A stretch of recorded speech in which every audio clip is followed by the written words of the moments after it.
de las vías biliares como estamos recibiendo actualmente. Entonces, hay ciertas cosas que no funcionan en los hospitales y los niveles tampoco están funcionando.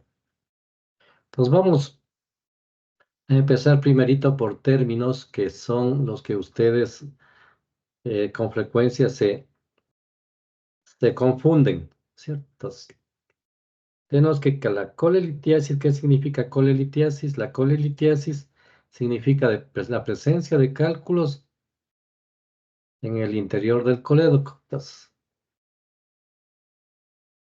colecistitis aguda, proceso inflamatorio agudo de la pared de la vesícula biliar. 90% provocada por cálculos y 10% de estas colecistitis son alitiásicas.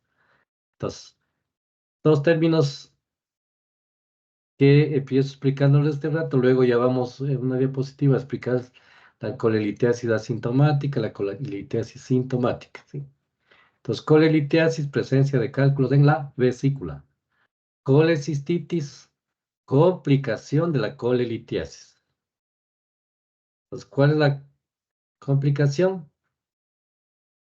Proceso inflamatorio de la pared de la vesícula biliar provocada por la obstrucción de cálculos que taponan el cuello vesicular.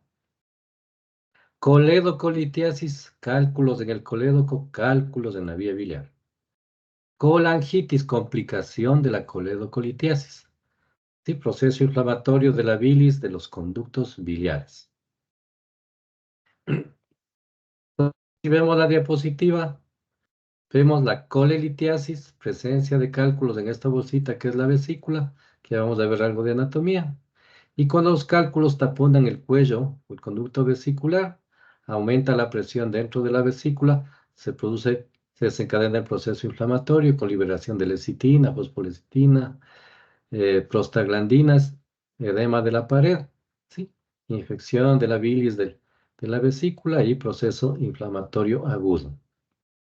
Siempre empezamos con algo de historia, esto me voy a pasar rapidito.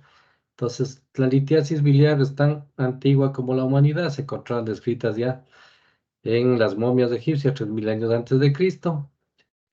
Aquí es importante que la primera colestectomía se fue realizada en 1867 por John Stowbow, seguida por Carlyle en Berlín en 1882. En cambio, la colestectomía más exploración de vías biliares se realizó en 1895.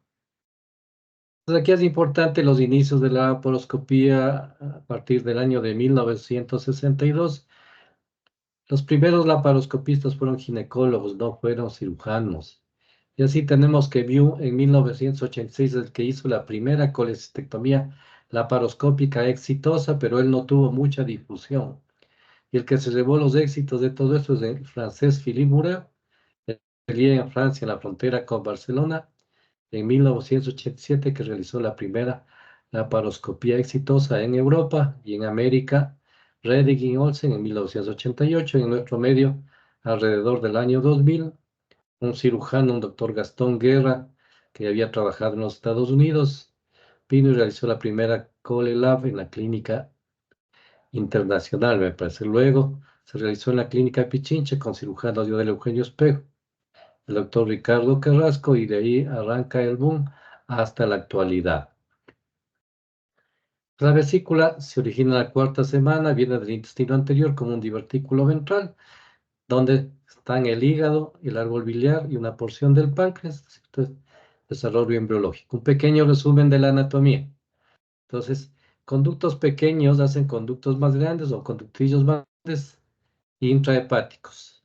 Y siguiendo las ramas de la vena porta en los segmentos del hígado descritos por Conau, perdón. Y estos conductillos, antes de salir, se unen y forman el conducto hepático derecho, que es un conducto pequeño que más o menos mide 1 centímetro desde su salida del hígado. Se une al conducto hepático izquierdo, que este sí tiene un trayecto más horizontal, más largo. Y este conducto hepático izquierdo es el importante en la cirugía de vías biliares cuando hay lesiones, cuando hay tumores, cuando hay derivaciones, porque este conducto hepático izquierdo es el que se dilata con mayor frecuencia. Nosotros para hacer una anastomosis en la vía biliar necesitamos que tenga una dilatación de más de 1 centímetro.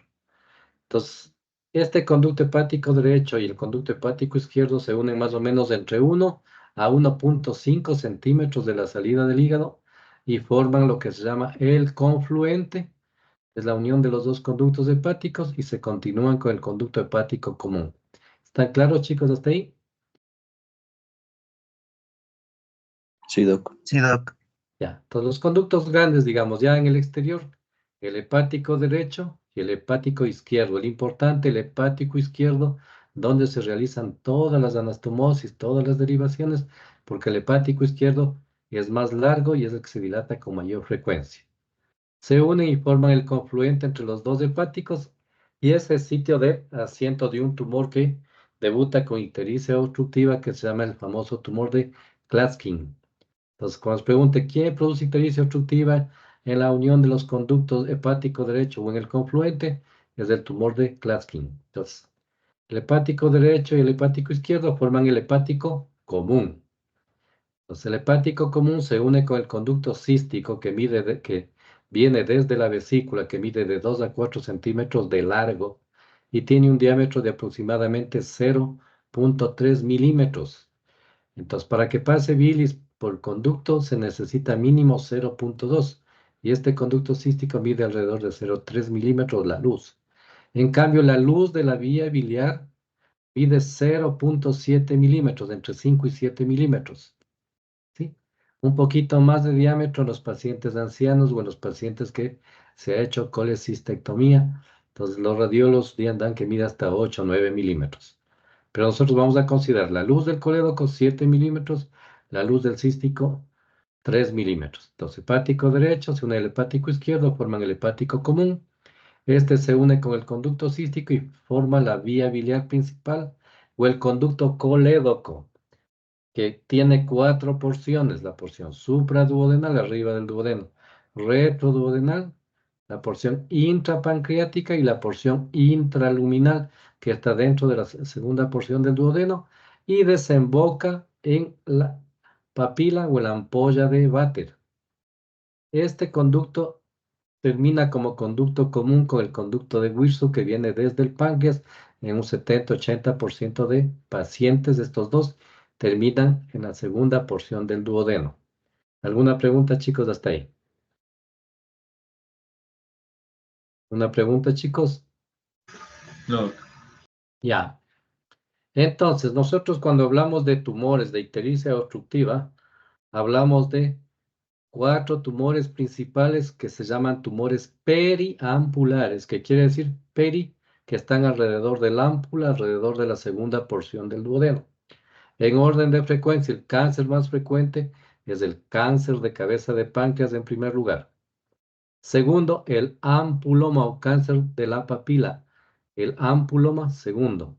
Tercero, cáncer del tercio distal de la vía biliar, que es un colangiocarcinoma. Estos colangiocarcinomas crecen generalmente hacia el interior, hacia la luz del conducto. Y finalmente, cáncer del duodeno, que es el más raro. Entonces, pacientes con ictericia obstructiva por cáncer generalmente se asocia a los tumores periampulares que están alrededor del ámpula, en orden de frecuencia. Cáncer de cabeza de páncreas. Segundo, cáncer de la papila o cáncer de la ámpula. Tercero, cáncer del tercio distal de la vía biliar. Y cuarto, cáncer del duodeno. Entonces, además de eso, del tumor que quedaba arriba, que produce ictericia obstructiva, el tumor de Klatskin. Entonces, es una noción general para que tengan una idea de lo que estamos hablando. Y ahora entramos a lo que nos compete, que es lo que ustedes van a ver con mayor frecuencia en cantidad de pacientes durante su vida privada. Vamos a hablar de la vesícula. Debemos saber algo de anatomía para nosotros poder interpretar las ecografías que nos van a mandar los radiólogos, ¿cierto? Entonces, ¿qué es la vesícula? La vesícula es un órgano, un órgano en forma de pera, es un saco piriforme que está localizado en la cara inferior del hígado, en la unión de los lóbulos hepáticos derecho e izquierdo, en lo que se llama la fosita cística. Mide aproximadamente entre 7 a 10 u 8 a 10 centímetros de largo. por 2 a 4 o a 3 a 3 a 5 centímetros de ancho. Esto en relación a si les toman a esas preguntas que les hacen en la facultad, en el CEAS, que tienen que dar exámenes de acreditación. Entonces, más o menos hay que tomar en cuenta esto. Entonces, la vesícula mide de ancho de 7 o de 8 a 10 centímetros de largo por 2 a 4 o 3 a 5 centímetros de ancho. Tiene una capacidad de almacenar bilis de 30 a 60 centímetros cúbicos, esto es en condiciones normales. Pero cuando la vesícula está obstruida por un cálculo como la colecistitis aguda, la vesícula puede distenderse y almacenar alrededor de 300 centímetros cúbicos, incluso hasta 400 centímetros, como les dice el Savington.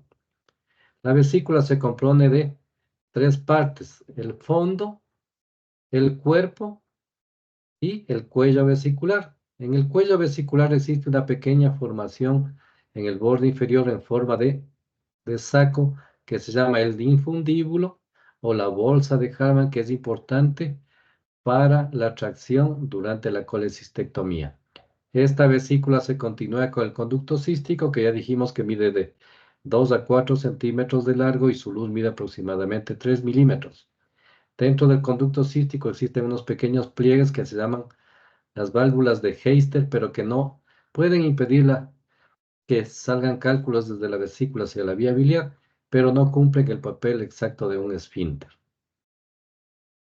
¿Ahí estamos claros, chicos?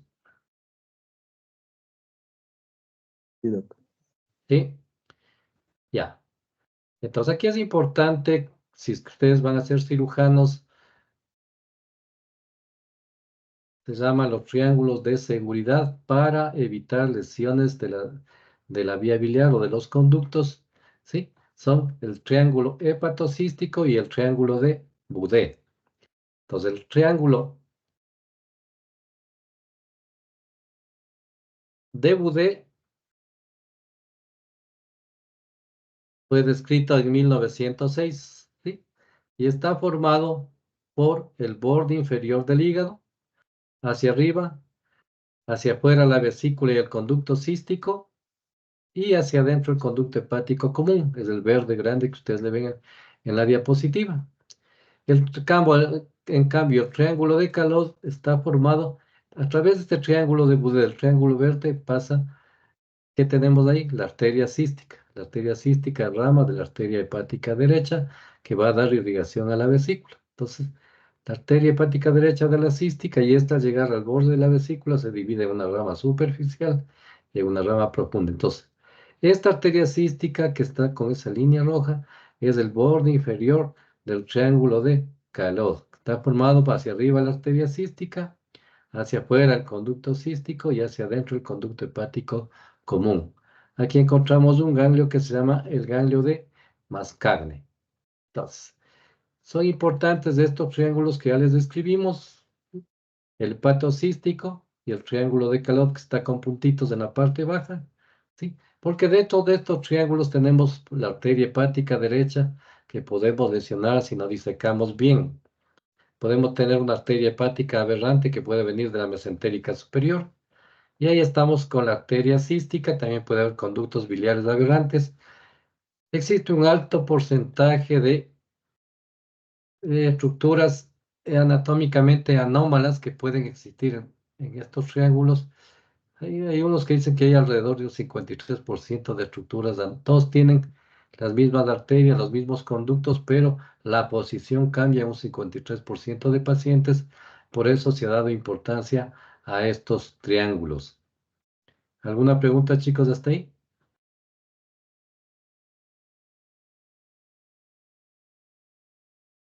No. No. Entonces, puede haber anomalías anatómicas de la vesícula, pero no tienen mayor importancia porque no van a dar sintomatología, solo las anomalías, sino cuando están con cálculos dentro de la vesícula biliar, ¿sí?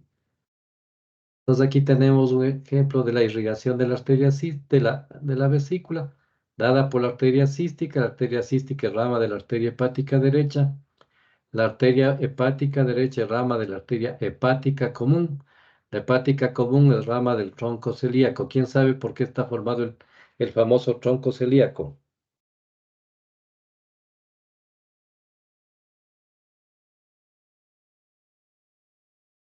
Porque está Por formado la, hepa- por la ¿por cuál? hepática común, gástrica izquierda y gastroesplénica. No, gastroesplénica no es gastroesplénica, solamente esplénica. ¿Sí? Es. Está dada por la gástrica izquierda o coronaria estomáquica, la hepática común y la arteria esplénica. ¿Sí? Aquí tenemos los ganglios, aquí en el triángulo de Calot tenemos el famoso ganglio cístico o ganglio de Mascagni, que este drenaje linfático va hacia los ganglios del hiato y hacia los ganglios pancreatoduodenales posteriores. Es importante la inervación de la vesícula que está dada por el simpático y por el parasimpático. Está dada por las ramas del nervio vago. Entonces, cuando existe cirugía gástrica grande o cirugía de obesidad, aquí hay un problema que estos pacientes se secciona la rama hepato biliar, realmente del nervio vago anterior, y si se produce la sección de la rama hepatobiliar del vago, accidentalmente en la vesícula ya no hay quien le contraiga, entonces va a producir éstasis y retención de bilis que va a dar lugar a la formación de cálculos.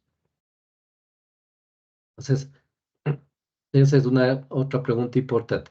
Aquí también vamos a hablar algo de las paredes de la vesícula. La vesícula está formada por 5 paredes, pero la vesícula no tiene ciertas capas. O sea, la mucosa es la capa más importante, que es la que más absorbe. Absorbe casi toda la bilis que se produce en el hígado, llega a la papila y por cambio de presiones refluye hacia la vesícula. Entonces, dentro de la vesícula se almacena. Entonces, la vesícula absorbe solutos y absorbe líquido, dejando que la bilis que está dentro de la vesícula sea sobresaturada entre 10 a 15 veces más saturada que la bilis que se produce intrahepática. Entonces, por eso la capa mucosa es importantísima, pero la vesícula no tiene qué capas. No tiene la muscularis de la mucosa ni la submucosa. ¿Estamos claros hasta ahí, chicos? Sí, Doc. La más importante, la mucosa, porque absorbe toda la bilis que secreta el hígado. Por cambio de presiones, es un órgano de almacenamiento. Entonces, esto hace que la bilis sea más saturada dentro de la vesícula que la bilis intrahepática. Pero la vesícula no tiene la capa muscularis de la mucosa ni la capa submucosa. Eso acordarás en que son preguntas que generalmente les toman todo el tiempo. Ya.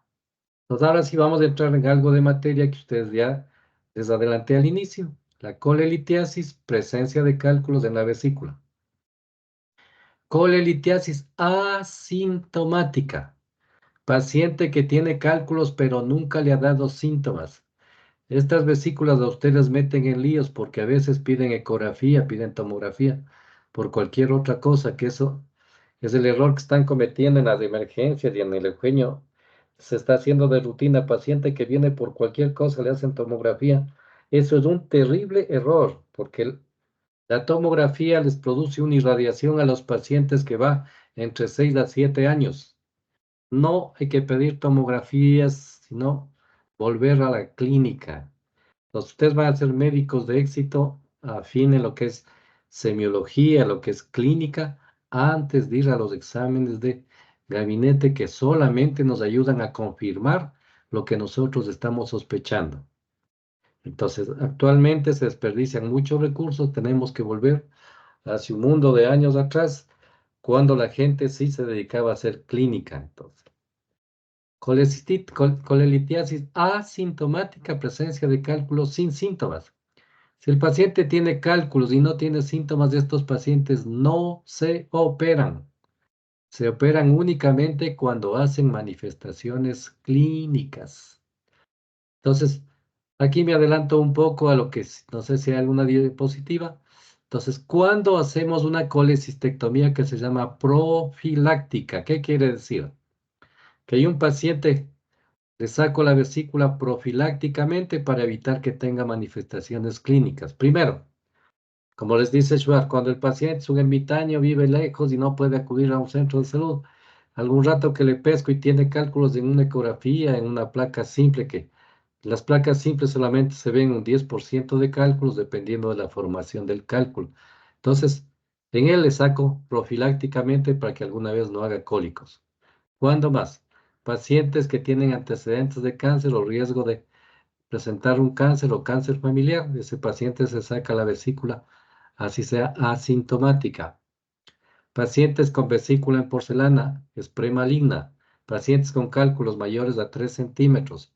Pacientes con pólipos vesiculares mayores a 1 centímetro. Pacientes que van a ser trasplantados. Pacientes que se realiza cirugía grande como gastrectomía total, como cirugía de obesidad, por lo que les decía anteriormente, por la sección de la rama hepatobiliar del nervio vago que produce éstasis y formación de cálculos. Hasta ahí, chicos, ¿alguna pregunta?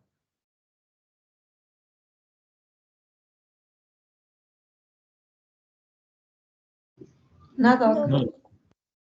Ya. Entonces, ahí sí seguimos ya con la que nosotros vamos a manejar, con la colelitiasis sintomática. Presencia de cálculos en la vesícula biliar, pero que dan síntomas del famoso cólico biliar que ya vamos a ver a continuación, o dolor constante en epigastrio irradiado hipocondrio derecho, región interscapular, pero cuando no hay inflamación de la pared. En tercer lugar, tenemos la colecistitis aguda litiásica. Entonces, la colecistitis generalmente se produce por la obstrucción de cálculos del cuello vesicular o la salida del conducto cístico, aproximadamente en un 90% de pacientes. Entonces, colecistitis aguda con la presencia de cálculos, con inflamación de la pared por obstrucción. Pero también tenemos una complicación que es la colecistitis aguda alitiásica, que es más grave que la anterior, la alitiásica. ¿Por qué? Porque estos pacientes, para que presenten una colecistitis aguda alitiásica, deben tener ciertas condiciones. Son pacientes críticamente enfermos, son pacientes que están en terapia intensiva, pacientes que se han utilizado inotrópicos, pacientes que reciben nutrición para parenteral largo tiempo, pacientes post-quemaduras, pacientes por traumas graves de columna, pacientes por trasplante. Entonces, ellos pueden presentar una colecistitis aguda litiásica y aquí debemos tener mucho cuidado porque los ecografistas hay cantidad de vesículas que nos diagnostican como colecistitis alitiásica. Hay que tomar en cuenta cuando la vesícula está en ayuno, esta vesícula se distiende y puede tener una cantidad de bilis mayor a 60 cc que del volumen normal. Entonces, ellos hablan de colecistitis aguda alitiásica, entonces nosotros debemos relacionar con la clínica. Entonces, si esta es grave, la litiásica en pacientes gravemente enfermos, generalmente en terapia. Algo que me olvidé decirles, el tamaño de la pared de la vesícula mide aproximadamente 3 milímetros. Otra patología que nosotros vemos con frecuencia es la colecistitis crónica. ¿Qué quiere decir? Pacientes que han tenido cantidad de cuadros de repetición, se automedican y ya cuando van a nosotros, cuando ya no pueden, ¿no es cierto? Entonces, en esta colecistitis crónica se asocia que ya con fibrosis e infiltrado inflamatorio de la pared. Por lo tanto, esta vesícula se hace atrófica. Entonces, ahí hablamos de una vesícula escleroatrófica que disminuye de tamaño. ¿Alguna pregunta, chicos, hasta ahí?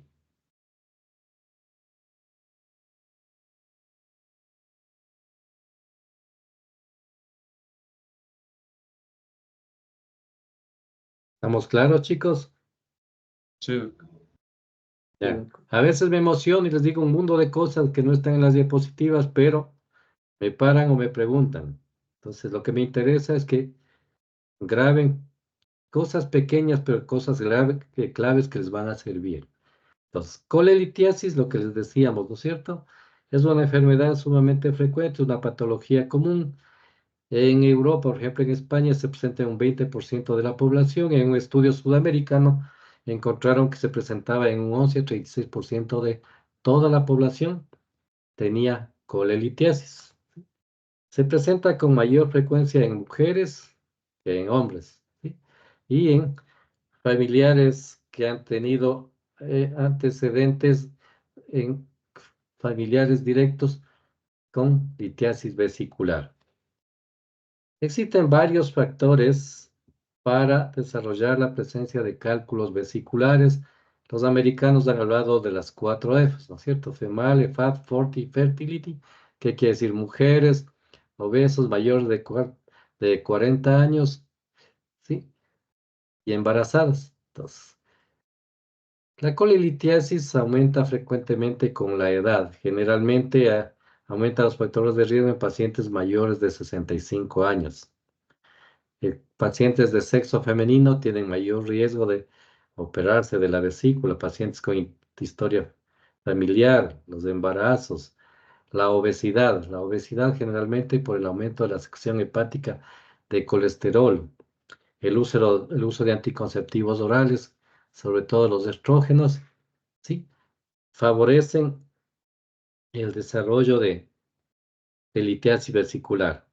La cirrosis, los trastornos hemolíticos asociados con cálculos, sobre todo pigmentarios, ciertas, pues aquí estamos, ciertas etnias, sobre todo en Estados Unidos, la raza Pima de los Estados Unidos, los escandinavos, los mexicanos, los asiáticos, en los que se presenta con mayor frecuencia de los cálculos de tipo pigmentario, en Colombia, Medellín, nuestro medio, antecedentes familiares que sí, ya dijimos, anemia hemolítica, hipertrigliceridemia, el uso de ciertos fármacos como los estrógenos, los anticonceptivos orales, el ocliótide, la ceftriaxona, el fibrato de hipocolesterolemia, la colestiramina, favorecen al desarrollo de cálculos, ¿sí? Resección del ilion terminal o los bypass ileales, todo lo que produzca éstasis biliar como la diabetes mellitus,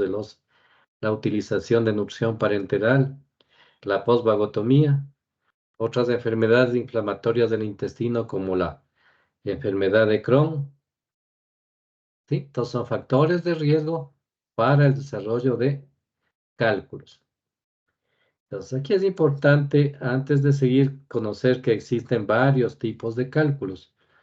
Entonces, nosotros, a ver, tenemos aquí 3 grandes tipos o 3 grandes grupos de cálculos que pueden haber dentro de la vesícula, que son los cálculos puros de colesterol, solo formados por colesterol.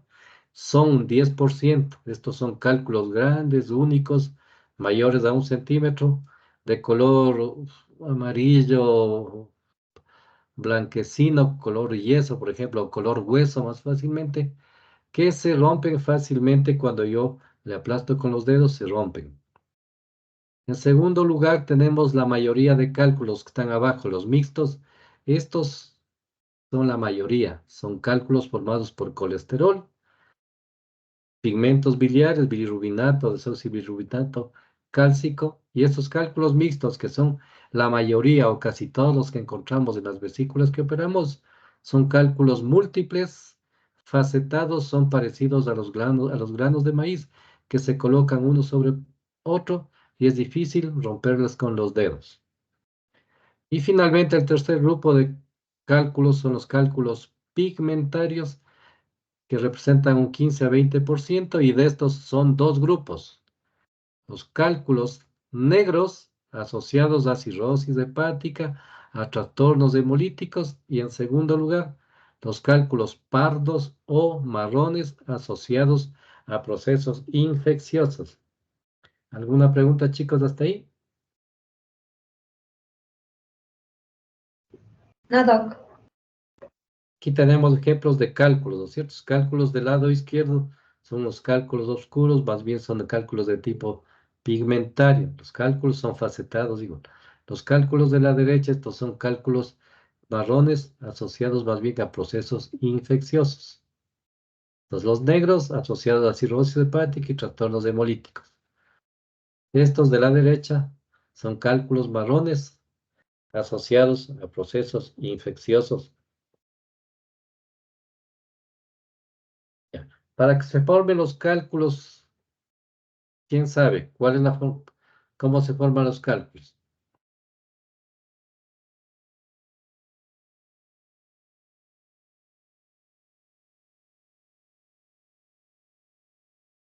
No ¿Quién es porque sabe cómo? ¿Perdón? porque la- las sales como el desoxicolato se van cristalizando y precipitando al fondo del barro, al fondo y primero formando barro biliar. Después, con procesos de hidratación, se van juntando los cristales y luego se van uniendo el resto de moléculas como colesterol o restos de sedimentación y así. Eso más o menos, ¿no es cierto? Eso está en la primera página del Guyton y se llama la alteración a nivel del triángulo de qué. ¿Sí? El triángulo está formado por tres lados, ¿no es cierto? Está formado por el colesterol, el otro por sales biliares, el otro por lecitina, ¿no es cierto? Cuando hay una alteración de alguno de estos bordes del triángulo, que se llama el triángulo de Almirall-Small, se va a producir lo que su compañero dijo, la precipitación y van a formarse primero micelas, ¿sí? Que o es barro biliar o es colesterolosis, que es la base de la formación de los cálculos. ¿Estamos claros en eso? Sí, Doc. Es la alteración del triángulo de Almirall-Small. ¿Sí? Van a haber cosas nuevas, o sea, lastimosamente cuando hacen cirugía o cuando dan clases se basan en meterles un mundo de materia y no se van a lo que es la clave de muchas patologías que todos ustedes que empiezan traten de que esto sea el inicio de una formación. Es decir, yo las diapositivas tengo un poco como para no olvidarme del tema y seguir un orden, pero ustedes aprendan a estudiar haciendo resúmenes, haciendo dibujos o inventándose ciertas siglas que yo en ciertas patologías les doy. Y esto les va a servir para el resto de su vida, que si esto les vale en todas las cosas como para que ustedes apliquen. Entonces no se aprendan de memoria, traten de. O sea, la medicina es bonita cuando nos llevan de la mano, como cuando usted sale del país y la empujan para que usted sepa. En cambio, en nuestro medio todo es ponerle el pie, tratar de enseñar. Entonces, básense en cositas así sencillas. De lo que yo les doy, vayan, lean un poco y van a cimentar todo lo que ustedes deben saber. Entonces, dentro de las manifestaciones clínicas, igual nos vamos a tener que aproximadamente un tercio de pacientes son sintomáticos, no asintomáticos, son síntomas. Un tercio tienen síntomas y la mayoría, sí, son asintomáticos. Para que se acuerden más fácilmente, vamos a decir, la mitad de los pacientes que encontramos con cálculos en la vesícula tienen síntomas y la otra mitad no tienen síntomas. Por lo tanto, lo que dijimos al inicio, los pacientes que no tienen síntomas, que son hallazgos incidentales, estos pacientes no se operan porque solamente un 3 a 5% presentan complicaciones en un año. Y a 20 años muchos de estos pacientes no han presentado ninguna complicación. Entonces, paciente con cálculos encontrados incidentalmente cuando piden una ecografía, por lo que sea, no se operan porque el riesgo de que estos pacientes hagan síntomas es bajo. Se operan solo cuando son sintomáticos. Entonces, cuando hablamos ya de manifestaciones clínicas, hablamos de la colelitiasis sintomática, ¿sí? Pero esta colelitiasis sintomática no complicada, ¿cierto? Manifestación clínica, el típico dolor que ustedes han hablado toda la vida, dolor tipo cólico, es un dolor de tipo cólico biliar, o actualmente se habla de un dolor constante localizado en epigastrio o en hipocondrio derecho que se irradia a la espalda en un 75% de pacientes o a la región interescapular. De inicio fuerte, de inicio agudo, generalmente en la noche después de la ingesta de comidas grasas, o muchos de estos pacientes presentan dolores inespecíficos. Entonces, el típico dolor de tipo cólico biliar, ¿sí? Que se localiza de inicio en epigastrio. ¿Por qué se inicia en epigastrio? Por el origen embriológico de la vesícula que está dado en el intestino medio. Que esto ya veremos en abdomen agudo. Entonces, los dolores, todos los dolores abdominales se localizan en la línea media dependiendo del origen embriológico de los órganos. Si los órganos vienen del intestino anterior, que suele ir de la boca a la segunda porción del duodeno, entonces el dolor se localiza en el epigastrio, como el de la vesícula.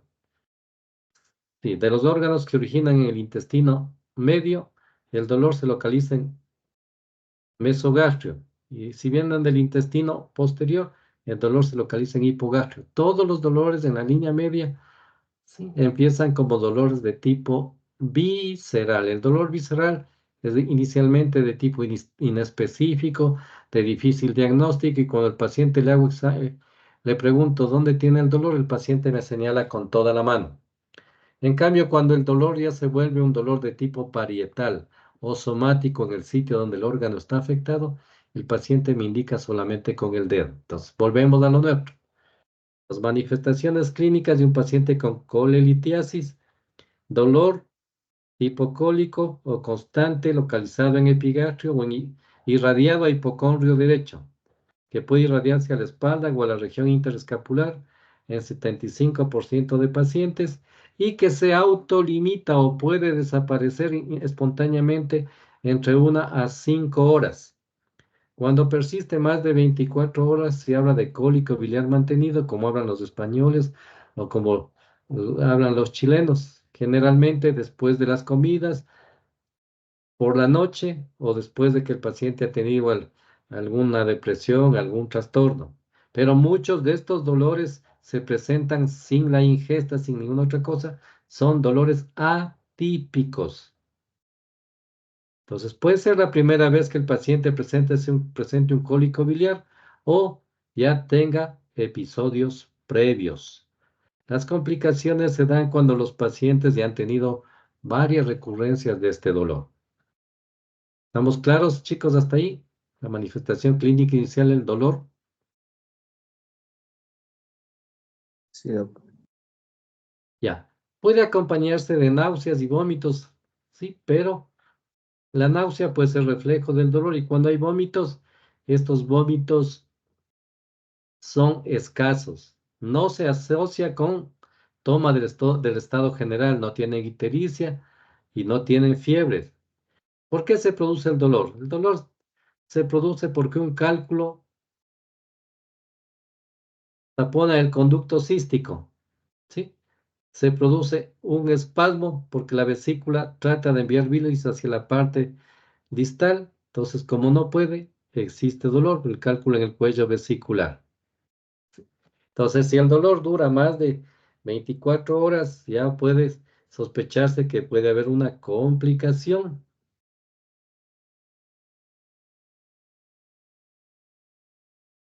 Las manifestaciones clínicas del dolor, acompañado de náusea y vómito.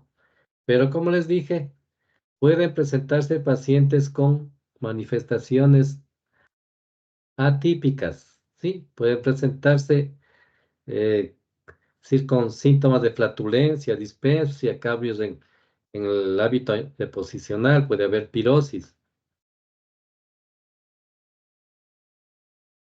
puede haber síntomas de reflujo gastroesofágico, etcétera, etcétera. Entonces, ustedes deben afinar el diagnóstico. Entonces, además de la clínica, vamos a ver el examen físico. Entonces, el examen físico que encontramos: discreto dolor en epigastrio a la palpación o maniobra de Murphy francamente negativa. Entonces, eso es colelitiasis, ¿sí? Clínica: el dolor tipo cólico, náuseas y vómitos, del examen físico, discreto dolor o nada, las manifestaciones atípicas que ya dijimos.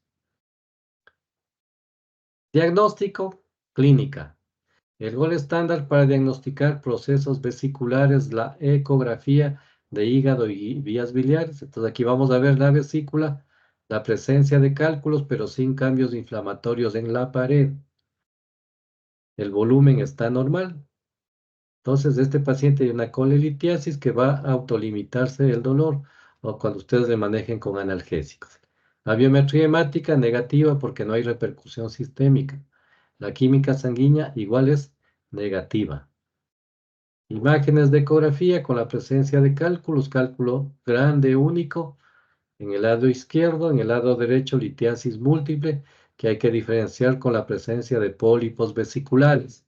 Los pólipos vesiculares, bueno, porque ustedes tengan una noción general, los pólipos vesiculares no dan síntomas, son asintomáticos, son hallazgos de ecografía, no se mueven con los cambios de posición.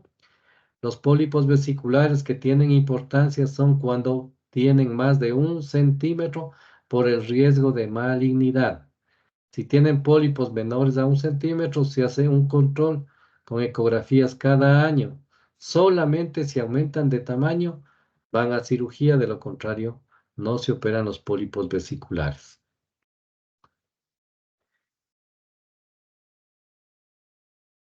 Entonces, el método diagnóstico habitual de la litiasis es la ecografía abdominal, que es el gold estándar. Entonces, estos pacientes con litiasis biliar que han tenido síntomas y todo, van a cirugía laparoscópica, van a Cole Lab. Entonces, ya la mortalidad, las complicaciones han disminuido notablemente, ¿sí? Entonces, hay algún ritmo cuando es paciente que tiene colelitiasis y presenta síntomas, este paciente va a cirugía. ¿Quién más se opera? Lo que ya dijimos profilácticamente, pacientes con vesícula en porcelana, trastornos hemolíticos, cálculos mayores a 3 centímetros, pacientes con obesidad por la sección de la rama hepatobiliar del nervio vago, pacientes que van a ser trasplantados. Entonces hay muchos pacientes que presentan síntomas atípicos, por lo tanto hay que afinar el diagnóstico. Complicaciones de la colelitiasis. Entonces, si el paciente tiene cálculos de la vesícula, una de las complicaciones es la colecistitis aguda, es decir, un cálculo que se enclavó en el cuello vesicular. Cálculos pequeños que se pasaron al colédoco van a dar coledocolitiasis, colangitis, pancreatitis, pero muchas de estas pancreatitis no encontramos cálculos en el colédoco, sino que son cálculos que se llaman migratorios, que se desprendieron de la vesícula, pasaron por el cístico, por el colédoco, pero fueron haciendo su daño a nivel del páncreas. Aquí es obstrucción intestinal, no es obstrucción biliar. Se llama la obstrucción intestinal causada por un cálculo que migró desde la vesícula. Se llama el famoso hilio biliar. Entonces, ¿por qué se produce este hilio biliar? Porque existen cálculos grandes mayores de 3 centímetros. Si está en el fondo de la vesícula, que es una parte ancha, por decúbito, por declive, buscan dónde perforar y generalmente perforan el intestino delgado, perforan el duodeno. Entonces, si perforan el duodeno, se pone en contacto la vesícula con el intestino delgado y hay migración de aire desde el intestino hacia la vesícula, que eso va a provocar neumobilia en una placa simple, ¿sí? El cálculo es grande, va a provocar obstrucción del intestino delgado. Si hay obstrucción del intestino delgado, ¿qué vamos a ver? Dilatación de las asas del intestino delgado en la parte central, en la parte media del abdomen, como que fuera una escalera con la presencia de válvulas conniventes, que son pliegues que atraviesan toda la luz del intestino, que dan la típica examen, la típica imagen en pila de monedas. Y finalmente, si afinamos en la oclusión biliar o en el hilio biliar, vamos a ver la presencia del cálculo impactado en el hilio biliar. Porque si era un cálculo de 3 centímetros que migró desde la vesícula, perforó el duodeno, va a localizarse en la parte más distal del hilio. En el hilio tiene aproximadamente la luz 3 centímetros. Entonces, si yo tengo una obstrucción intestinal y le hago una placa simple de pie y de cúbito, con lo que se diagnostica las obstrucciones, encuentro una triada. Si perforó la vesícula del intestino, el gas del intestino se fue a la vesícula, provocando neumobilia o aerobilia. Segundo, veo las asas distendidas con las imágenes en pila de monedas. Y tercero, voy a ver el cálculo en la parte distal. Eso se llama la famosa triada de Rigler. ¿Se han oído? Chicos, ¿han oído eso o no? No, Ya. No. Entonces, Esta perforación del cálculo hacia el intestino delgado es una fístula colecistoentérica. Aquí también debemos tener en cuenta otra complicación que es el famoso síndrome de Mirici. ¿Se han oído el Mirici?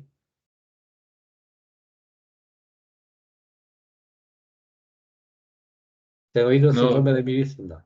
Entonces, ya vimos, el hilio vilar, cuando es un cálculo grande, mayor, o de 3 centímetros o más, que está en el fondo vesicular, perfora hacia el duodeno. En cambio, si es que este cálculo grande se encuentra en el cuello de la vesícula, a la salida del conducto cístico, ¿qué pasa?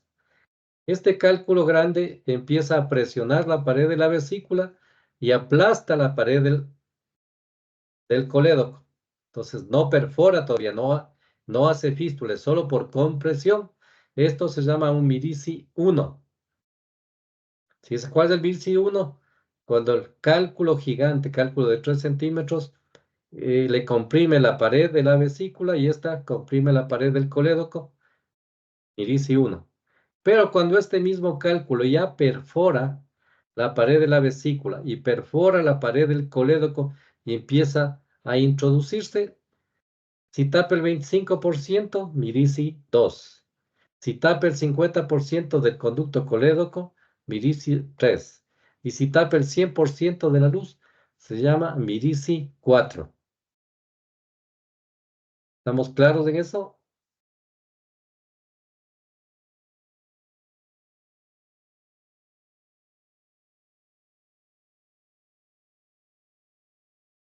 ¿Está claro, chicos? ¿Alguna pregunta ahí?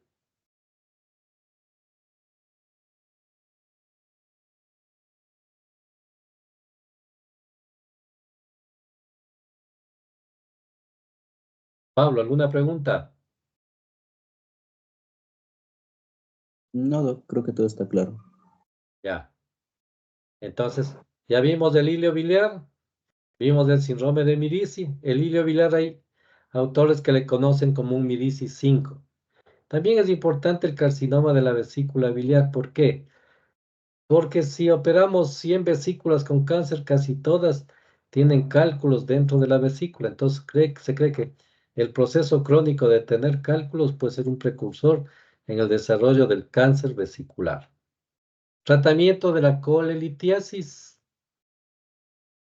Colecistectomía laparoscópica es el gol estándar. Sí, la recuperación es inmediata. Actualmente incluso se maneja como hospital del día. Se operan en la mañana y se van en la tarde.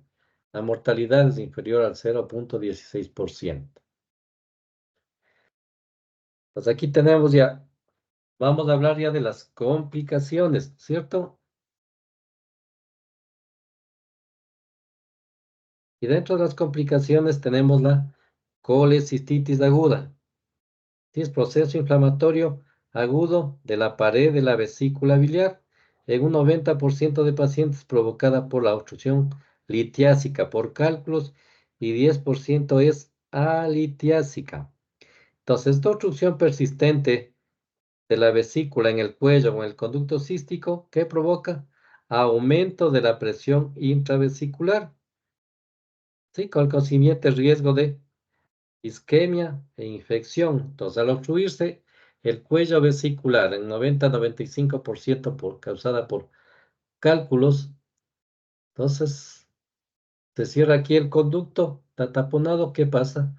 Aumenta la secreción de moco, aumenta la presión dentro de la luz vesicular y se desencadena el proceso inflamatorio con la liberación de lecitina, lecitina, ácido araquidónico, prostaglandinas, afectación de las capilares venosos arteriales, ¿sí? Provocando isquemia y microperforaciones. Aquí está mejor. Colestitis aguda, proceso inflamatorio agudo de la pared de la vesícula biliar, provocado por cálculos de un 90-95% y 10% alitiásica. Se obstruye el cuello vesicular por un cálculo. Aumenta la secreción de moco, aumenta la presión dentro de la vesícula que trata de presionar para enviar la bilis hacia la parte distal, ¿sí? Entonces hay edema de la pared con desarrollo del proceso inflamatorio que ya dijimos, liberación de lecitina, lisolecitina, prostaglandinas, ácido araquidónico, compromiso de la microcirculación de los capilares venosos arteriales, sí, microperforaciones o perforación generalizada en 1% de pacientes.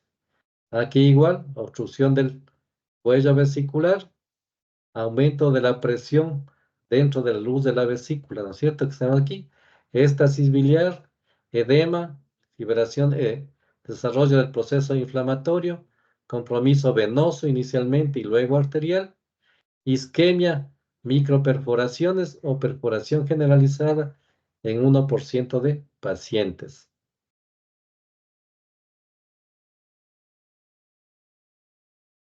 Entonces, dentro de la etiopatogenia tenemos entonces, que puede ser el conducto cístico tapado por microcristales o por colesterolosis, ¿sí?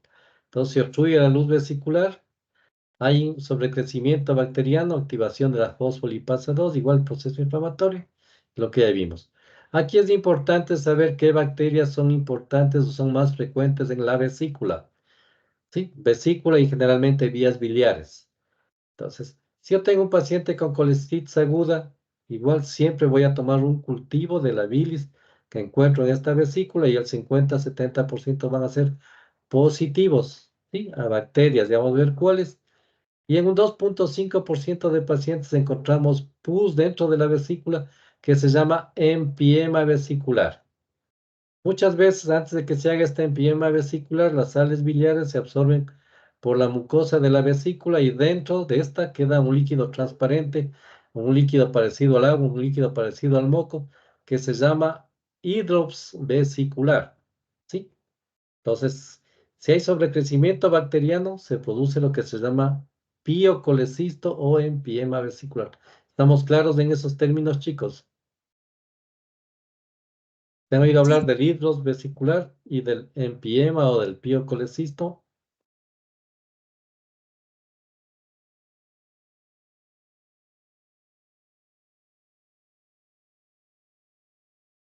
¿Estamos claros, chicos, en eso? sí, doc. Ya. ¿Qué bacterias son las más frecuentes y que se encuentran en estas colecitis agudas? Sobre todo gram negativos, aerobios gram negativos, Escherichia coli, Klebsiella, Proteus, Pseudomonas, Enterococo, Enterobacter, ¿sí? Y en los casos graves vamos a encontrar anaerobios, principalmente el Clostridium perfringens, a diferencia del Bacteroides fragilis que vamos a encontrar con mayor frecuencia en el apéndice. Entonces, flora bacteriana que se encuentra en colestitis aguda, flora aerobia, gram negativa. Escherichia coli, Klebsiella, Proteus, Pseudomonas, Enterococo, Enterobacter. Y en casos graves o de larga evolución vamos a encontrar anaerobios como el Clostridium perfringens. Además, alto riesgo de desarrollar colecistitis litiásica, complicaciones desde los obesos con índice de masa corporal mayor a 34%, ¿sí? El embarazo, el uso de tiacidas, el uso de quimioterápicos intraarteriales que en nuestro medio no se utiliza para el cáncer hepático, los pacientes código B24 por citomegalovirus tienen mayor riesgo de desarrollar colecistitis aguda. Manifestaciones clínicas de la colecistitis aguda. A diferencia de la colelitis que decíamos que el dolor se autolimita entre unas 5 horas, aquí ya tenemos un dolor tipo cólico localizado en epicastro, hipocondrio derecho, irradiado a la espalda, que dura más de 24 horas, que se llama cólico biliar mantenido, acompañado de náuseas y vómitos y a toma del estado general, con fiebre en 80% de pacientes que puede ir sobre todo más de 38 grados. ¿Sí? Al inicio, febrícula entre 37,5, pero ya se pasa alguna evolución, ya tenemos que va con temperaturas mayores a 38,5, incluso a 39 grados. Al examen físico, la colelitiasis podía ser discreto dolor o maniobra de Murphy negativa. En cambio, acá ya todos los pacientes tienen dolor en el hipocondrio derecho. La maniobra de Murphy es francamente positiva. ¿Cómo se hace la maniobra de Murphy?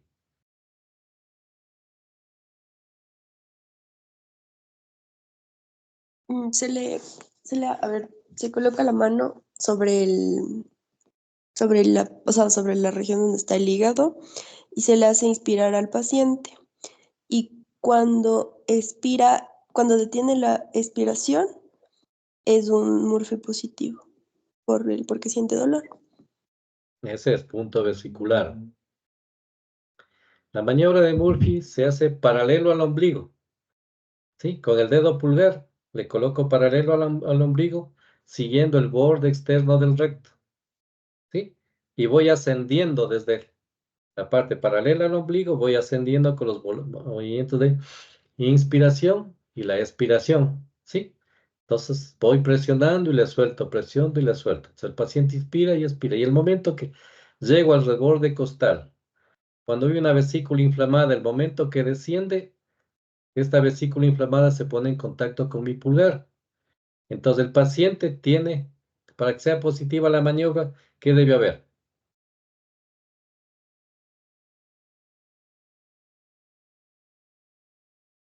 Para decir que es una maniobra de Murphy positiva, ¿qué debo encontrar? Detiene la expiración. Exacto, el paciente presenta dolor, el paciente detiene la respiración o el paciente presenta tos. Esa es maniobra de Murphy positiva. Cambio que ustedes me decían antes es punto vesicular. ¿Sí? Punto vesicular si presiono directamente debajo del reborde costal, pero en el sitio que se corta con el borde externo del recto.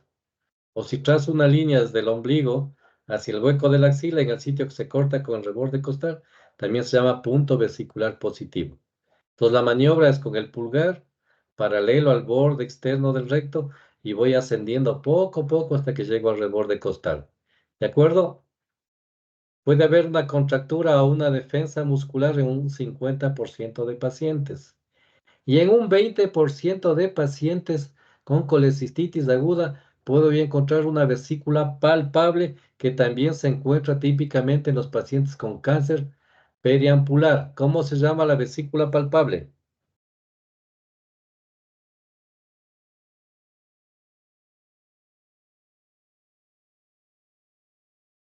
¿Signo de qué se llama?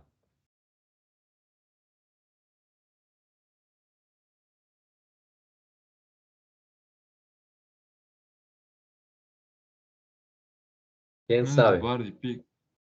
¿No? ¿Se ha oído el signo de Courvoisier?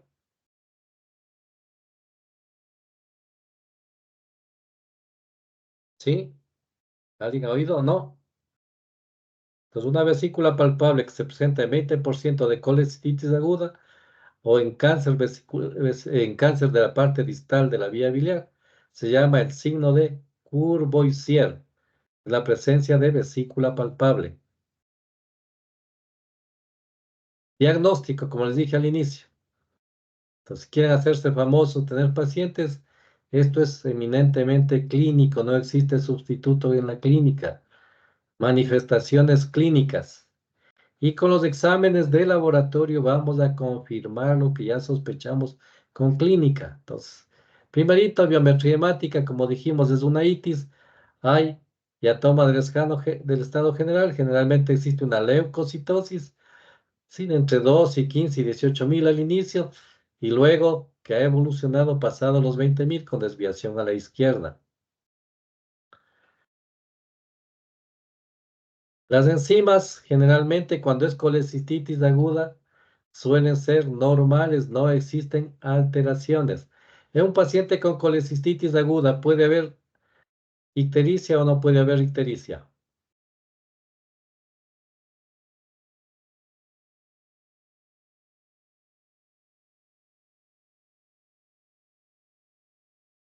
¿Quién adivina?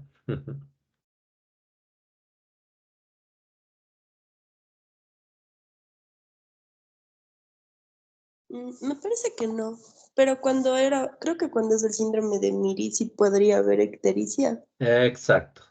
Sí podría haber ictericia cuando hay miricia. ¿Cuándo podría haber ictericia en un paciente con colecistitis aguda? Si les dije al inicio, ¿se acuerdan? Que cuando está obstruida puede distenderse y almacenar hasta 300 y algunos autores dan hasta 400 centímetros de bilis dentro de la vesícula. Entonces, si se llena la vesícula, se distiende, esto puede comprimir la vía biliar. En ese caso puede haber ictericia, pero en un 4-5% de pacientes presentan ictericia, pero cuando hay esta, es a expensas de la bilirrubina directa y no pasa de 4 miligramos mayor a la directa. Si pasa más de 4 ya hay que estudiar obstrucción de la vía biliar. Entonces, puede haber ictericia cuando la vesícula está sumamente distendida, pero en un pequeño porcentaje de pacientes. Las transaminasas van a estar normales porque no hay compresión del colédoco, excepto cuando hay un mirici. La fosfatasa alcalina, la gamma GT se eleva solamente cuando hay obstrucción. Si se eleva la bilirrubina, tiene que estar elevada solamente la bilirrubina directa por obstrucción. Si se eleva la bilirrubina directa, la bilirrubina indirecta puede haber asociada a trastornos hemolíticos. La amilasa puede estar ligeramente elevada, pero esta no es específica ni del páncreas. Esta se eleva con cualquier proceso vecino a la glándula pancreática, entonces no tiene mayor importancia. Entonces, para ustedes, colestitis aguda, manifestaciones clínicas, leucocitosis con desviación a la izquierda, la bilirrubina puede estar elevada, máximo 4 miligramos a expensas de la directa, y el gol estándar del diagnóstico es la ecografía de hígado y vías biliares. Placa simple de abdomen nos puede servir en un 10% de pacientes en los que se puede ver cálculos dependiendo de la formación del cálculo. En cambio, la ecografía, esta sí es el gol estándar para el diagnóstico hueco de hígado y vías biliares. La placa simple es para diagnóstico diferencial. Como vemos aquí, diagnóstico diferencial ¿con qué? Con perforación de víscera hueca. Pero la perforación de víscera hueca a ustedes les va a dar otra clínica. Preguntas que les hacen siempre. ¿Cuál es la patología que con mayor frecuencia produce una peritonitis química? La perforación de víscera hueca. Generalmente se perfora la región antropilórica o la primera porción del duodeno en la cara anterior y va a dar una peritonitis química con la presencia de abdomen en tabla. Obstrucción intestinal de intestino delgado. La presencia de aire en la pared vesicular, como es la colecistitis enfisematosa, que es típica de los diabéticos. La presencia de cálculos vesiculares. Entonces, placa simple para diagnóstico diferencial. El gol estándar, además de la clínica, la biometría hemática, nosotros pedimos eco de hígado y vías biliares, que tiene una sensibilidad y especificidad de más del 95% para cálculos mayores de 2 milímetros. ¿Sí? Entonces aquí vamos a ver la presencia de criterios mayores ecográficos. ¿Cuáles son criterios mayores? Cálculo enclavado en el cuello vesicular o en el conducto cístico. Edema de la pared mide normalmente 3 milímetros. Entonces aquí vamos a encontrar edema mayor a 4 milímetros. Presencia de gas intramural, es decir, gas en la pared de la vesícula, y signo de Murphy ecográfico, esto es colecistitis aguda. Entonces, de hecho, el diagnóstico, ¿en quiénes es una superemergencia la colecistitis aguda? En pacientes ancianos y en pacientes diabéticos es una superemergencia. En los otros pacientes podemos dar tratamiento clínico dependiendo de dónde estamos y que la cirugía se realice dentro de las primeras 72 horas. ¿Sí? Cambio en diabéticos y ancianos, estos van a cirugía ya confirmada con clínica y con criterios ecográficos mayores. Hay esos criterios ecográficos menores que hay que asociarle a la clínica, igual estos pacientes puede darse tratamiento conservador.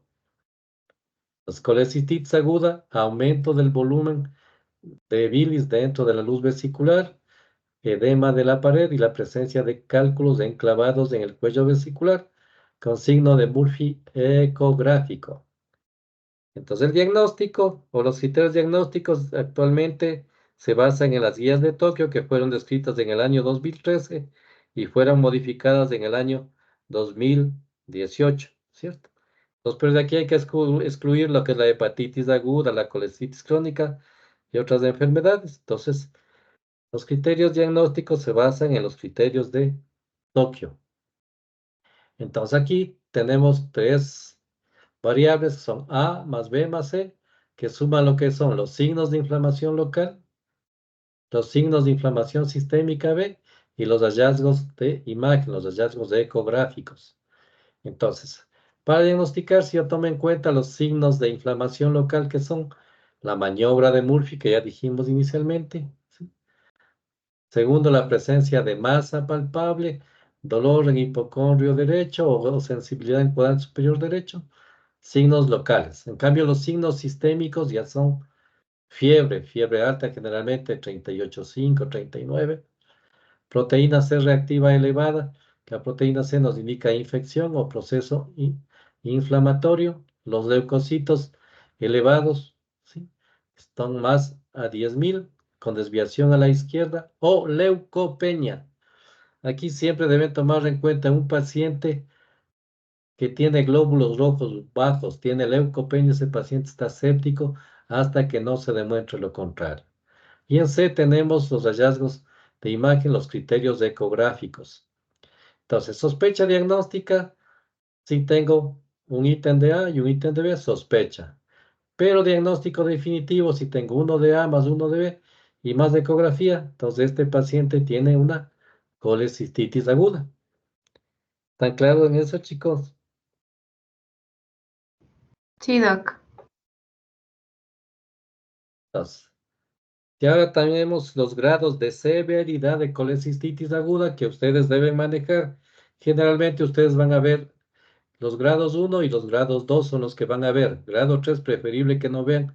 Mandan inmediatamente a tercer nivel o estos pacientes derivan. No hay que meterse en líos.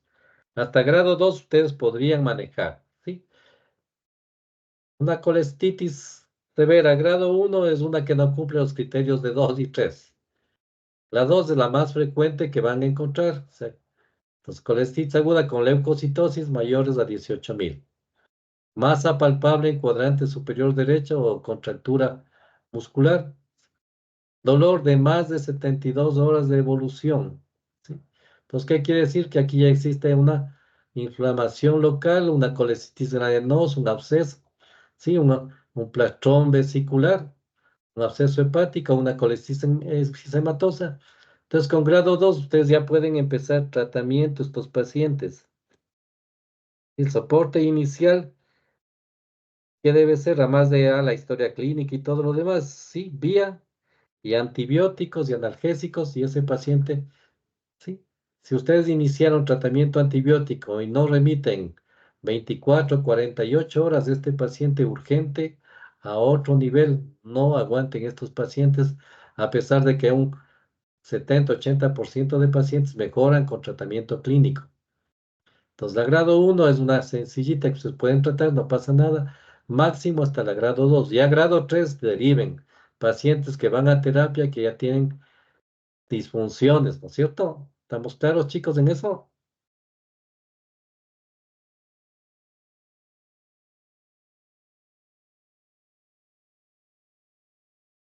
Sí, Doc. Ya, entonces, no se compliquen la vida, sospechan colecitis aguda, si están lejos y todo, empiezan tratamiento, pero los pacientes de tercera edad y diabéticos deriven, vayan a complicarse. Pacientes en buenas condiciones pueden empezar tratamiento, sobre todo con antibióticos que va a cubrir, sobre todo gram negativo, si tiene alguna complicación, también usamos metronidazol o clindamicina para anaerobios.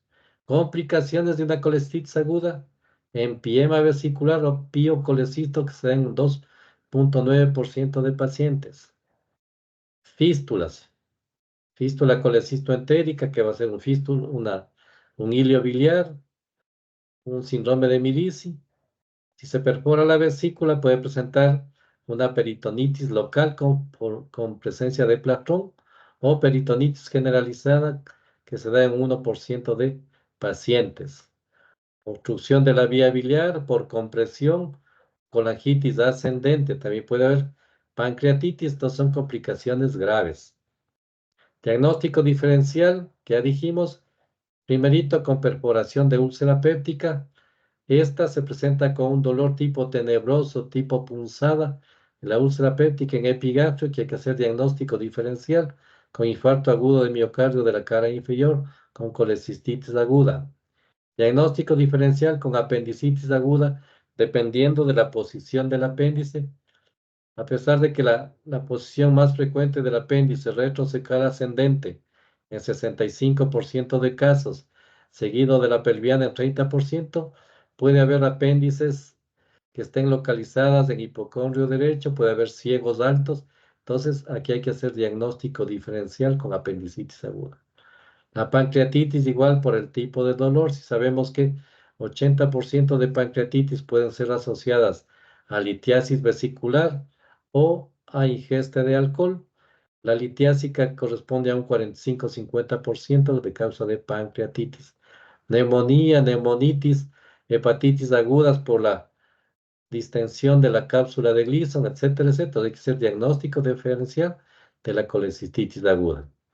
Aquí tenemos ejemplos dentro de patología de una colecistitis aguda edematosa dentro de los 2 a 4 primeros días del proceso obstructivo. Entonces aquí hay dilatación de los capilares, de los linfáticos, la pared de la vesícula es edematosa más de 4 milímetros. Sí, aquí hay edema de la capa subserosa. Colecistitis necrosante cuando ya han pasado 3 a 5 días y hay compromiso de las vénulas, de los capilares arteriales. Y hay cambios con edema y zonas de hemorragia y necrosis en la pared vesicular. Ya existe necrosis. Aquí la tercera etapa, entre los 7 y 10 días, ¿sí? Y aquí hay infiltrado de polimorfonucleares, hay necrosis, hay pus dentro de la vesícula. Entonces, la colecistitis aguda enfisematosa es una entidad rara. La enfisematosa se da principalmente en pacientes diabéticos. Ellos se presentan con un halo perivesicular, se llama colecistitis enfisematosa. Hay presencia de gas perivesicular. Esta diferencia de las anteriores es más frecuente en hombres que en mujeres. Está asociada a gérmenes formadores de gas, generalmente a anaerobios. Tratamiento, colecistectomía lo más rápido posible, que decíamos, en ancianos y en diabéticos por riesgo de perforación. Entonces, la colecistitis aguda, ustedes cuando sospechan, empezamos, paciente tiene dolor, ¿no es cierto? Tiene náusea, tiene vómito, tiene fiebre, paramos la vía oral y le colocamos cristaloides, tipo lactato de Ringer, es más fácil, ¿no es cierto? Por si ponemos solución salina, entonces este paciente tenemos que, sí, asociarle con electrolitos. Entonces, la solución salina tiene al 9% tiene 154 mil equivalente de sodio, 154 de cloro.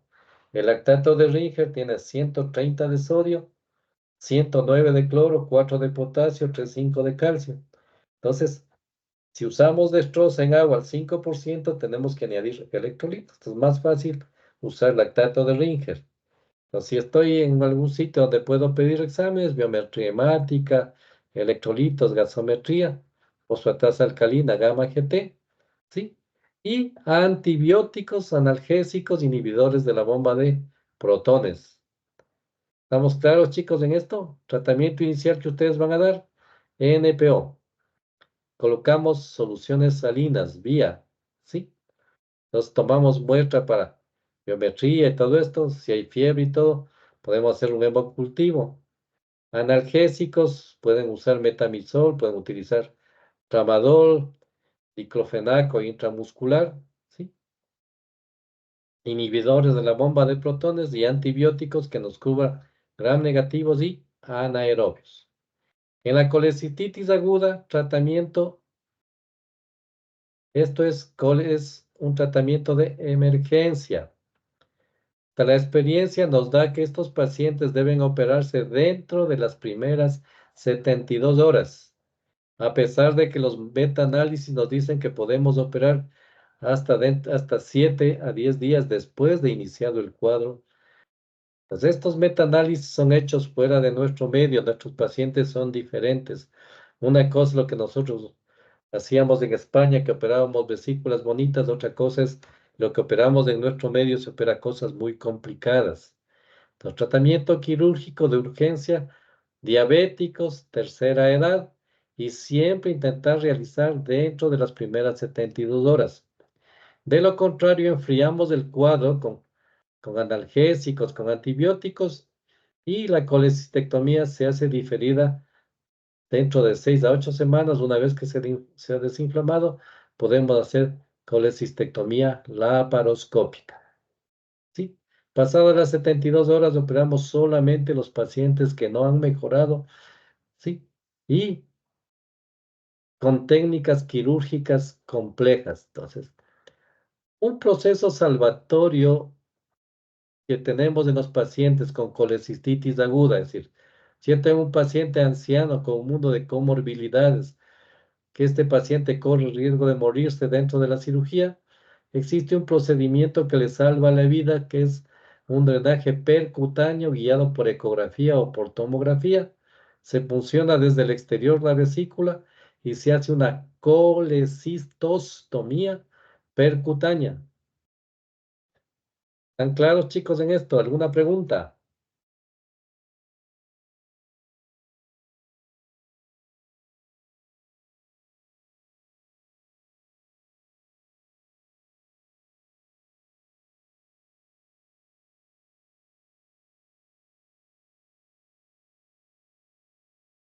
Chicos, No creo.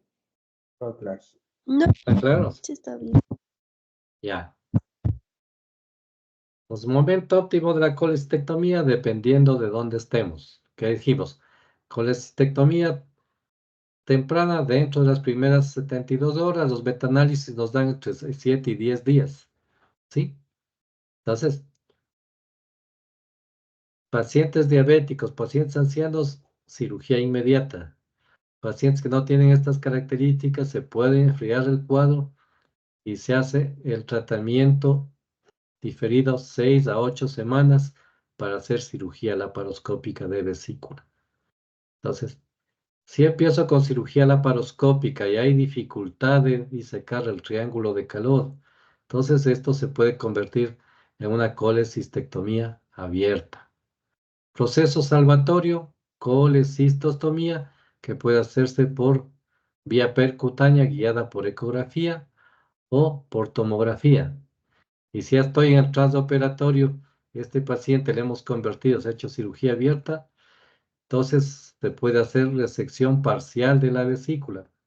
Se puede retirar una parte de la vesícula y dejar un fragmento, siempre con un drenaje al lado para que no exista complicaciones. Ya. Entonces, la próxima semana, en honor a los que no vinieron ahora, vamos a ver ya lo que es coledocolitiasis y vamos a ver lo que es colangitis. ¿Sí? Entonces voy a adelantar algo para que ustedes revisen, así teóricamente de memoria, si hay algo también. Entonces, la coledocolitiasis es la presencia de cálculos dentro del conducto colédoco, dentro de la vía biliar, y se presenta en 10 a 15% de la población. La coledocolitiasis o los cálculos en el colédoco se clasifica de acuerdo al origen. Entonces, la coledocolitiasis puede ser primaria o secundaria. Coledocolitiasis primaria en 10% de pacientes. Primaria quiere decir que son cálculos que se forman directamente dentro del conducto biliar. Se presenta con mayor frecuencia en los asiáticos, en los, en los orientales. Y estos cálculos están compuestos principalmente de bilirrubinato cálcico y son cálculos de tipo marrón. Por eso que ya vimos, ¿no es cierto? Los cálculos marrones son generalmente cálculos asociados a procesos infecciosos asociados a litiasis primaria. Y en segundo lugar tenemos la coledocolitiasis secundaria en 90-95% de pacientes, que son cálculos que salen desde la vesícula, migran y pasan por el cístico y van hacia la vía biliar. Entonces, estos cálculos generalmente al inicio son pequeños, obstruyen el conducto y generalmente van haciéndose más grandes, por lo tanto se hacen cálculos facetados, amarillentos, son más duros. ¿Sí? No se rompen con los dedos. Entonces son cálculos secundarios.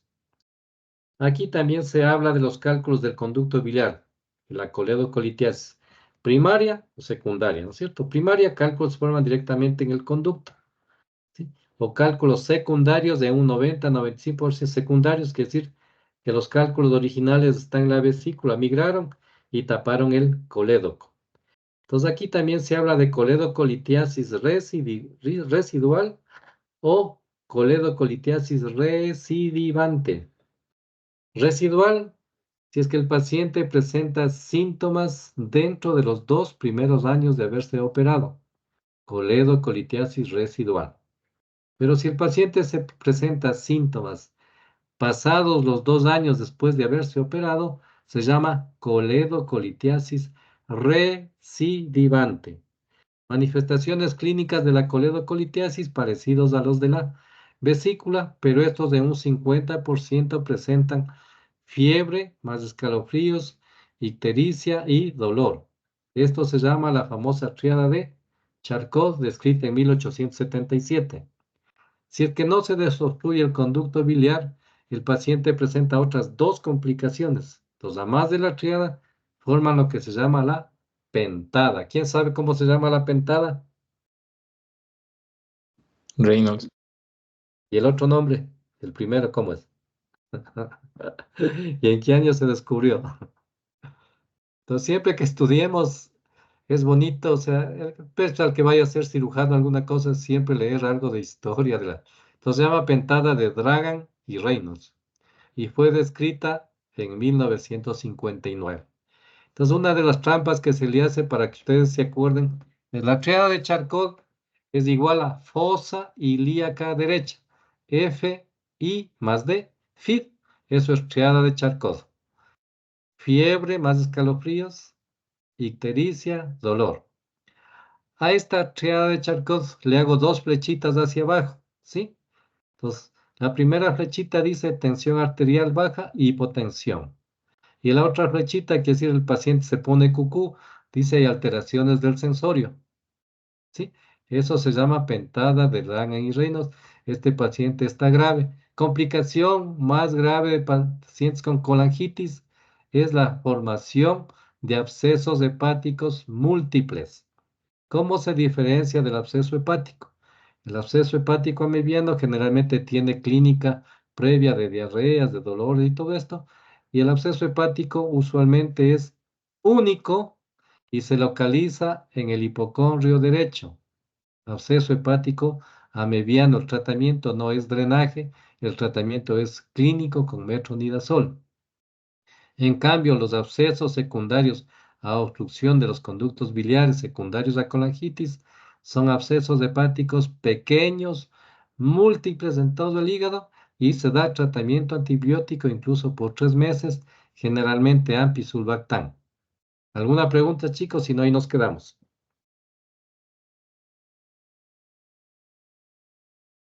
¿Están claros, chicos? Sí, Doc. Ya. Sí, Doc. Pues la próxima semana vamos a ver, ya les adelanté un poquito de lo que es coledocolitiasis, ¿sí? Algo de colangitis y vamos a terminar este capítulo que es interesante de vías biliares. Ya. Otra cosa así bonita para que se acuerden así de la historia de la medicina es existe un santo que es el patrón de los jesuitas que murió con una sepsis de origen biliar. ¿Qué santo fue?